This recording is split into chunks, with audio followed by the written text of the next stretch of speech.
umeshinda hadi siku nzima hujaa huko nyumbani. Umekuja jioni. Mtoto anakukimbilia na kurukia mama. Toka hapo mimi sina tarejesho kwanza. Unamfukuza mtoto. Lakini mtoto alikuwa anataka kukupa nini? Mkanda wa siku nzima. Lakini mzazi unafikika? Hatusemi na watoto, hatusemi, hatupo. Hatuongee na watoto, ufikiki. Mtoto anaweza kuwa na jambo gumu, akikwambia mapema labda ungemsaidia, lakini useme au umpe nafasi. Mtoto anakuja huko, mzazi umweleze mama wewe, au hapo hata kumweleza.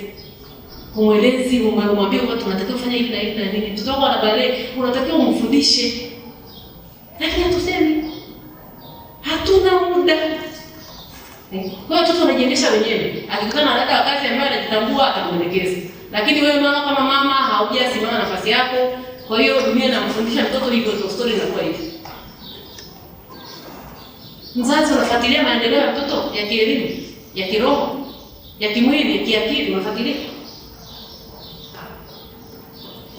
Kazi ya mwanamke ni kufuatilia maendeleo ya mtoto. Ya kielimu, kiroho, kimwili na kiakili. Hatufuatilii. Unaitwa shule poleni. Fuatilia matokeo. Uende kufanya hata consultation na mwalimu wa darasa, mwalimu wa somo, jamani, mtoto wangu safari amefeli, kuna nini? Mwalimu ndio anakaa na mtoto muda mrefu, anajua. Anajua sana mwalimu. Atakwambia mtoto wako sasa hivi anaanza makundi mabaya. Hafanyi homework, hafanyi nini? Hahudhurii darasani. Kwa sababu mtoto wengine anatoka nyumbani. Hafiki shule. Anaishia kurogoni. Anaishia kwenye basi. Sasa wewe usifuatilia, uta mtoto miezi 3 ajeje shule.